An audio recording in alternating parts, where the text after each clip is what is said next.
আসসালামু আলাইকুম বিউটিজ। এরকম লং কাফতান বা লং কামিজের কাটওয়ার্ক করা, ফুল এমব্রয়ডারি করা খুবই ট্রেন্ড চলতেছে, স্পেশালি পাকিস্তানে অফকোর্স। আর সাথে লং ট্যাসেল, তাও আবার হ্যান্ডমেড। এই সব কিছু আমি আজকের ভিডিওতে শেয়ার করব। আর ফ্যাব্রিকটা আমি এই কালারটা আগে পরি নাই, এই ফ্যাব্রিকটা আমি চুজ করেছি। মোটামুটি আপনারা একটা আন্দাজ পেয়ে গেছেন আমি ড্রেসটা কিরকম বানাবো। এই ফ্যাব্রিকটা আমি আড়ং-এর সেল থেকে কিনছিলাম।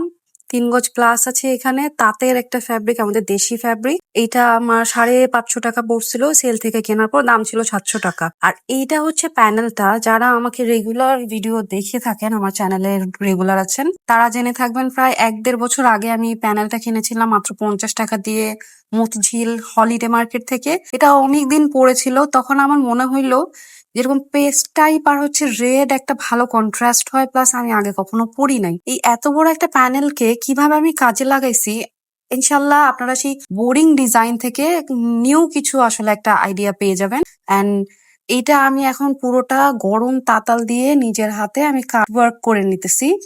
এটা এমব্রয়ডারি দোকানে গেলে হইতো, কিন্তু আমি আসলে যেভাবে চাইতেছি উনাকে আমি ওইভাবে বুঝায় বলতে পারবো না, উনি বুঝবেনও না। পুরোটা আমি যখন অর্গ্যানজা ফ্যাব্রিকটা সরায় ফেলছি তাতাল দিয়ে কেটে, তখন জিনিসটা এরকম হয়েছে। এখন আমরা তো ইউজুয়ালি যেরকম থাকে এরকমই ড্রেসের মধ্যে বসাই, তাই না? তো এইভাবে বসালে কোনো আলাদা কিছু হইলেও না, আমি একটা পাকিস্তানি ড্রেসের মতো করে বানাইতে চাইতেছি। লং কামিজের মধ্যে কাটওয়ার্ক এমব্রয়ডারি এগুলার বেশ ভালো ট্রেন্ড যাইতেছে। তো আমি ভাবলাম আমি যদি এমব্রয়ডারি করতে যাই, আমার শুধু এমব্রয়ডারি করতেই প্রায় 2000 টাকা লাগবে। আমার কাছে যেহেতু প্যানেল আছে, সেই জিনিসটাই আমি কাজে লাগাবো। এই ফ্লাওয়ার গুলি দেখতে পাইতেছেন, এটা আমি প্রায় 1.5 বছর আগে হবে বা 2 বছর হবে, মাত্র 5 টাকা করে পার পিস কিনছিলাম। 5টা আছে এখানে। এখন আমি আপনাদের দেখাই, এই যে প্যানেলটা যে আছে এত বড় সাইজের, এগুলি এক একটা ফ্লাওয়ারের দিকে যদি তাকান ভালো করে, আর শুধু আমি এটার ক্ষেত্রেই বলতেছি না, বিভিন্ন রকমের প্যানেল আপনারাও নিশ্চয়ই কিনে থাকেন। তো এটা আমি এখন এক একটা করে আলাদা করব। কিভাবে আলাদা করব, ধরেন আমার কাছে মনে হচ্ছে যে এই ফুলটা এখানে শেষ হয়ে যাইতেছে, কাটলে ঠিক হবে, ওইরকম একটা আন্দাজ করে এই জিনিসটা আমি পুরোটা কাট আউট করব। প্যানেলটা ছিল বেশ বড় একটা সাইজের, কিন্তু তারপর আমার মনে হয়েছে আমার কাছে যদি 2টা প্যানেল থাকতো আমার ড্রেসটা আরো বেশি সুন্দর হইতো। কিন্তু যেটা হয়েছে ওইটাও আমি যথেষ্ট স্যাটিসফাই হয়ে গেছি। এখন দেখেন আমি কিভাবে কাটতেছি। বললাম যে নিজে থেকেই দেখা যায় যে আসলে এই ফ্লাওয়ারটা এরকম একটা ঝাড় হইতে পারে, এরকম চোখের আন্দাজে আসলে আমি কেটে কেটে নিতেছি। কঠিন কিছু না। আর যখন যেটা আসলে আমাদের মাথায় বুদ্ধি আসে আমরা তো করেই ফেলি। আর আমার কাছে মেশিন নাই, আমার কাছে সেলাই মেশিন থাকলে আরো ভালো হইতো। তো যাদের কাছে সেলাই মেশিন আছে আপনাদের কাজ করতে আরো বেশি সুবিধা হবে। আর আমি এইভাবে করেই ড্রেস মেক করি, যেন আপনারা খুব লো বাজেটে সুন্দর একটা ড্রেস তৈরি করতে পারেন। আর আমার এই ড্রেস রেডি হওয়ার পরে আমি নিজেই খুব খুশি ছিলাম। এটা রিজন ছিল, দেখতে এমব্রয়ডারি মনে হইতেছিল। এখন দেখেন আমি কি করছি, যতগুলা আমি ফুল পাতা আলাদা করছি, মোটামুটি একটা 7টা-8টা করে দুই পাশে সেম সেম রাখার চেষ্টা করছি, যেন আমি কামিজের পুরোটাতে যখন বসাবো যেন কোথাও কম বেশি না হয়, সমান সমান হয়। এটাও আমি টেকনিক খাটাইছি, কোনোটা থেকে একটু পাতা নিয়েছি, কোনোটা থেকে একটু ফুল নিয়েছি, এরকম করে করে সমান করছি। আপাতত আমি একটা ইমেজ তৈরি করার চেষ্টা করতেছি, যে এটা আসলে স্ট্রাকচার দ্বারা করতেছি যে কেমন হইতে পারে বসলে পরে। এরকম আমি ঠিক করছি। এখন এমব্রয়ডারি দোকানে গেলে আবার এই জিনিস চেঞ্জও হয়ে যেতে পারে, ওনারা বলতে পারে যে এইভাবে বসানো যাবে না। আমি আপনাদেরকে একটু দেখাই দিতেছি, আমি ঠিক এইভাবে করে সেট করছি এবং এই ভিডিও রেখে দিছিলাম, প্লাস আমি ছবি তুলে রাখছিলাম যে এমব্রয়ডারি দোকানে যাওয়ার পরে যেন ভুল না হয়, আমি যেন ওনাকে ভালোভাবে বুঝাই দিতে পারি। ঠিক এরকম হয়েছে জিনিসটা দেখতে। এখন এটা না আমার কামিজের সাইড ফাড়াটা যেখান থেকে শুরু হয় ওইখান থেকে হিসেব করলে এই জিনিসটা অনেক ছোট হয়ে গেছে। তো এটার মধ্যে একটু বুদ্ধি খাটাইতে হবে বা কেরামতি দেখাইতে হবে। আপাতত এরকম আমি দেখলাম যে হ্যাঁ, মোটামুটি এই জায়গাটা করার পরে এমব্রয়ডারির মতো মনে হবে। এখন চলেন যাই আমরা নিউ মার্কেট। নিউ মার্কেটের পোস্ট অফিসে গেট দিয়ে আমি সবসময় যাই আমার টেলার্সে যে আমি কামিজের লেন্থটা, আমি কামিজ বানাইছি কিন্তু অনেক লম্বা একটা কামিজ, পা পর্যন্ত লেন্থের আমি বানাইনি, কারণ কয়দিন পরে এই ট্রেন্ডটা থাকবে না, তখন আবার এই কামিজ পরতে আমার ভাল লাগবে না। আর যেহেতু আমি কাটওয়ার্ক করাবো, তো তখন দেখা যাবে ওই কামিজ আমি ছোট করারও কোনো চান্স থাকবে না। তাই আমি মোটামুটি আমার রেগুলার সাইজ থেকে একটু বড় সাইজ বানাইছি। এখন কাটিং করার পরে ঠিক পাশের দোকানটাই, ওই এমব্রয়ডারির দোকানে, এই ডিটেলস আমি আর যেতে চাই না। অনেক ভিডিওতে আপনাদের জানাইছি, আপনারা চাইলে আগের ভিডিওগুলি দেখতে পারেন এবং আপনাদের যেখানে পোষে আপনারা সেখান থেকে করবেন। এটা ছিল স্লিভস এর অংশ। স্লিভস এর জন্য 2টা আলাদা ছিল, ওইটা আমি ভিডিওতে নিতে পারি নাই। টোটাল আমি 100 টাকার প্যানেল কিনছিলাম। এখন আমি নিজের হাতে আলপিন দিয়ে দিয়ে অনেক সময় নিয়ে এই এমব্রয়ডারি দোকানে দাঁড়ায় পুরো টেবিলের মধ্যে রেখে এইভাবে করে করে সেট করছি, যেন উনি বুঝতে পারে। ওই যে বললাম যে ওই অনেকখানি জায়গা উপর থেকে ফাঁকা, মানে আমার কামিজের মানে সাইডের ফাড়াটা যেখান থেকে শুরু হয় ওইটার জন্য কিছু একটা করে নিব আমরা। এখন আসেন আমরা এমব্রয়ডারির কাজটা শুরু করি। আমি টোটাল 2টা সুতা দিয়ে এমব্রয়ডারি মানে করাইছি। একটা হচ্ছে গোল্ডেন কালারের জরি সুতা দিয়ে আর একটা রেড কালার দিয়ে। এখন প্রথমে উনি ভিতরের সাইডটা সুন্দর করে, মানে এটা বলে না যে টাক দিয়ে নেওয়া, ওইভাবে করতেছে, কারণ সবগুলি ছোট ছোট ফ্লাওয়ার ছিল, ওগুলা উনার এমব্রয়ডারি করতে অনেক মানে কষ্ট হইতেছিল। বড় কিছু হইলে উনার বা মানে এরকম কাট ছাট করা যদি না থাকতো তাইলে উনার বসাতে এত কষ্ট হইতো না। তো উনারা আসলে লোক ভালো, কথা বললে কথা শুনে, কোনো উল্টাপাল্টা বলে না, অল্পতে খুশি হয়ে যায়। আমি উনাকে দিয়ে সবসময় কাজ করাই। এখন আমি যেভাবে করে সেট করে দিছি উনি ওইভাবে করেই সুন্দর করে বসে বসে করাইতেছে। এখন বসে বসে যে সব সময় করে দিবে এরকম না, দেখা যায় যে আপনার হাতে যদি সময় থাকে এবং আপনি যদি ওয়েট করতে পারেন যে উনার হাতের কাজ শেষ করে আপনাকে আপনার কাজ ধরবে, তখন আপনি করাইতে পারেন। এইভাবে আমি সবকিছুই কিন্তু ডিটেলস আপনাদের সাথে শেয়ার করি, যে গেলেন আর হয়ে গেল ব্যাপারটা এরকম না, ওয়েট করতে হবে। আমার টেলার্সেও সেম সিস্টেম। আমি আগে থেকে জানাই যে আমি কবে আসবো, ওরা আমাকে টাইম বলে, ডেট বলে, তারপরও যাওয়ার পরে 2 ঘন্টা 2.5 ঘন্টা আমার বসতে হয়।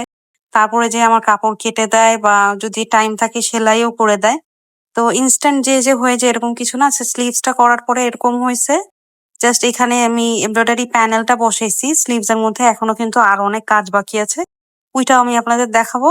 ড্রেস আসলে অনেক বানানো হয় কিন্তু সবগুলি ভিডিও করা হয় না, আবার আগের মতো করে আসলে টেলার্সে যে ওইভাবে সুবিধা পাওয়া যায় না, কাটিং দেখানো যায় না। আবার ধরেন এমব্রয়ডারি দোকানে গেলেও রেখে আসতে হয়, ওইরকম সুবিধা পাই না, তাই আসলে ভিডিও মেক করতে পারি না। এখন দেখেন আমি স্লিভস এর সাইডে এরকম স্ক্যালপ করিয়েছি। স্ক্যালপ গুলি বোঝানোর জন্য সাইড গুলি মানে এক্সট্রা ফ্যাব্রিক গুলি কেচি দিয়ে কেটে ফেলে দিতে হইতেছে, কারণ তাঁতাল দিয়ে আসলে কটন ফ্যাব্রিক কাটা যায় না, নেট আর অর্গানজাই ইউজুয়ালি কাটা হয়। জর্জেটও হয় কিনা আমার জানা নাই। এখন বলছিলাম না যে কাজ আমার কম হয়েছে আমার সাইডের ফাড়া থেকে, তো সেই সাইড থেকে স্টার্ট করে আমি এরকম করে স্ক্যালপ ডিজাইন দেওয়াইতেছি। আর বলছিলাম আপনাদের যে আমি রেড কালারের সুতাও ইউজ করছি। তো ওই রেড কালারের সুতাটা দিয়ে কি করতেছে এটা দেখতেই পাইতেছেন ভিডিওতে। এখন আর কথা বলবো না, আপনারা এই পুরো প্রসেসটা এনজয় করেন। আর এই এক রেড কালারের সুতা আমার ড্রেসের মধ্যে যে কি পরিমাণ একটা চেঞ্জেস আনছে, এটা আমার ড্রেস পুরা ফাইনাল লুক দেখলে বুঝতে পারবেন।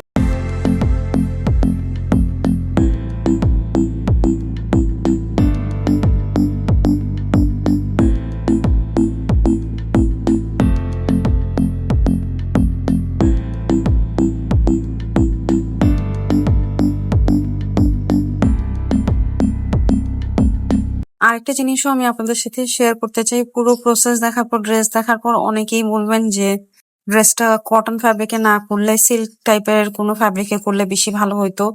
এখন প্রথম রিজন ছিল আমার কাছে এই ফ্যাব্রিকটা ছিল, ফ্যাব্রিকটা আমি অনেক শখ করে অনেক খুশি হয়ে কিনছিলাম। অ্যান্ড সেকেন্ড রিজন, আমার সিল্ক না পরে আমার কটন পরতে বেশি ভাল লাগে। আমি সবচেয়ে বেশি চাইনিজ কটন ফ্যাব্রিক গুলি কিন্তু কিনি। সিল্ক আমি আপনাদের অনেক কিছু দেখাই, কিন্তু কিনতে যাই কিন্তু সেই কটন ফ্যাব্রিকের মধ্যেই আমি যাই, সেখানে যেই আটকাই। কারণ কটনের চেয়ে আরাম আমি আর কোনো কিছুতে পাই না। আর যেহেতু মার্কেটের ভিডিওগুলি আমি আপনাদের সাথে শেয়ার করি প্রতিদিনই, দেখা যায় যে মানে কোনো না কোনো কাজে আমি বাইরে যাই, তো কটনের চেয়ে আরামের আর কিছুই আমার কাছে মনে হয় না। এখন দেখেন কামিজের সাইডে যে আমি স্ক্যালপ ডিজাইনটা করছি প্লাস এমব্রয়ডারি যে করা হয়েছে যেভাবে যেভাবে, ঠিক সেভাবে এটা অনেক লম্বা সময়ের কাজ ছিল। আমি অনেকক্ষণ ওয়েট করে আমার এই ড্রেস রেডি করাইছি, তাই অনেক ধৈর্যের ব্যাপার। এখন অনেকের কাছে ভালো লাগবে, অনেকের কাছে ভালো লাগবে না, এটা হইতেই পারে, স্বাভাবিক ব্যাপার। আচ্ছা এখন দেখেন আমি 2টা ফ্লাওয়ার আলাদা করে রাখছিলাম, ওই 2টা ফ্লাওয়ার আমি এখন আলাদা করে আবার একটা জায়গার মধ্যে, মানে এটা টুকরা কাপড়ের মধ্যে আমি এমব্রয়ডারি করে নিতেছি। এই 2টা জিনিস দিয়ে আমি একটা ইন্টারেস্টিং জিনিস বানাবো। এখন আসেন আমার ড্রেস সেলাই মানে সেলাই করতে আমি দিয়ে গেছিলাম। ওই দিন আমি জামা উঠায় তারপর আমি গাউসিয়া মার্কেটে গেছি, ওই যে 2 তালাতে যে আপনার লেস টেস সবকিছু পাওয়া যায়। আমি ট্যাসেল মেক করার জন্য কিছু জিনিসপত্র কিনবো। ট্যাসেল আমার ড্রেসটা যেরকম ওইটার সাথে আসলে এরকম ক্রিস্টাল বা রেগুলার যে ট্যাসেল গুলি মার্কেটে পাওয়া যেগুলা মানে যাইতেছিল না আমার কাছে মনে হচ্ছে, আমি অনেক খুঁজছি। তখন আমি চিন্তা করলাম যে আমি নিজেই হ্যান্ডমেড ট্যাসেল করব। তো তার জন্য আমি কয়েকটা জিনিস চুজ করছি, এগুলা 50 টাকা তোলা করেছিল। তো এক তোলায় 10 বা 12 গ্রামের মতো দিয়ে থাকে ওরা। আমি এই যে এই 3টা জিনিস নিছি, ওই গোল্ডেন কালারের জিনিসগুলি 50 টাকা তোলা রাখছে, 2 তোলা 100 টাকা, আর কড়ি পিচি সাইজের ওইটা নিচে 3 টাকা পিস, 10 পিস নিয়েছিলাম 30 টাকা। আর আমি না ঘুরতে ঘুরতে হঠাৎ করে এই ট্যাসেলটা পেয়ে গেছি, যেটা মানে একদমই মাল্টি কালারের মধ্যে ছিল, প্লাস আমার মানে ফ্যাব্রিকটার সাথে খুব সুন্দর গেছে। এক প্যাকেটের মধ্যে বলছিল 10টা, কিন্তু পরে আমি বাসায় এসে 9টা পাইছি। হয়তো 9টাই থাকে, ব্যাপার না, 50 টাকা দাম পড়ছে। এটাও র্যান্ডম একটা দোকান থেকে পাইছি। আর যে দোকান থেকে আমি করে টরি কিনছি, এই জিনিসগুলো কিনছি, ওই দোকানের নাম আমি বলবো না, কারণ ওনারা সবসময় ভালো ব্যবহার করে না, মুডের উপর ডিপেন্ড করে। তো এই জিনিসগুলি আমি কিনছি, সবগুলি জিনিসও আমার লাগে নাই, কারণ এটা দিয়ে অন্য কিছুও পরে আমি হয়তো করতে পারবো। এখন দেখেন আমি কি করব। ওই যে আমি ফ্লাওয়ার গুলি যে আলাদা করে এমব্রয়ডারি করে বসেছিলাম, এই যে আমি ট্যাসেলের জন্য কিন্তু করছিলাম, এটাও কারণ কি সেটা আমি একটু পরে আপনাদের দেখাবো। এখন সুতার যে ট্যাসেলটা কিনলাম ওইটা আমি নিচের দিকে এরকম ঝুলাই দিতেছি, যেন সুন্দর একটা ট্যাসেল হয়ে যায়। এই যে করার পরে জিনিসটা এইরকম হয়েছে দেখতে। এই জিনিসগুলি সব টেইলার্সে করা যাইতো না, টেইলার্স আবার এত নকশাও কিন্তু মানবে না, এটাও আমরা সবাই জানবো।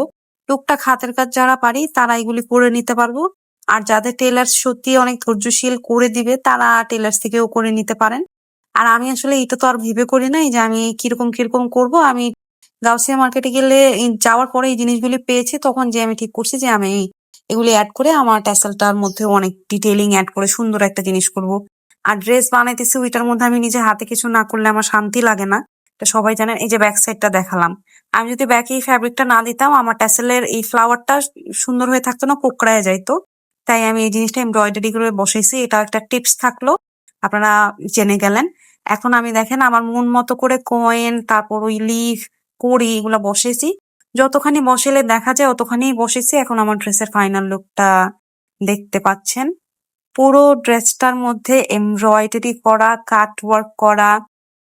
আমার যে ড্রেসের ব্যাগটা, সেই ব্যাগেও আমি পুরোটার মধ্যে স্ক্যালপ ডিজাইন করাইছি, যেন আমার ব্যাগটাও ফাঁকা না লাগে। এবং আমার ড্রেসটা একটা রেডিমেড ড্রেসের লুক আসছে, যে এই টাইপের এমব্রয়ডারি করা গর্জিয়াস ড্রেস হয়ে থাকে।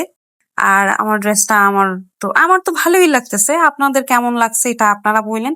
ওড়নাটা পিওর মসলিনের মধ্যে একটা ওড়না, আমার ট্যাসেলটা কি দারুণ একটা ট্যাসেল হয়েছে।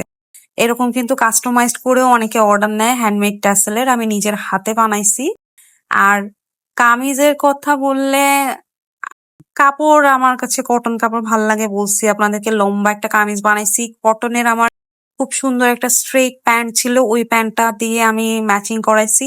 ওড়না ছিল একদম পিওর মসলিনের ওড়না, অন্য একটা আমার সম্ভবত স্টাইল মার্ট এই টাইপের কিছু একটা বা স্মার্ট টেক্সের একটা ড্রেস ছিল আমার, ওইটার একটা ওড়না, বেশ অনেক আগের, পিওর মসলিনের ওড়না। আর আড়ং-এর ব্যাগ দিয়ে আমি পেয়ার আপ করেছি। আপনাদের কাছে কেমন লাগছে আপনারা বললেন। আবার অনেকে বলেন যে আমি ভিডিওতে অনেক কথা বলি, এটার মানে হচ্ছে আপনাদের সাথে অনেক কিছু শেয়ার করি আমি। টোটাল খরচটা আমি কমেন্টে লিখিয়ে দিব। ভিডিও কেমন লাগছে কমেন্ট করে জানাই। Thanks for watching.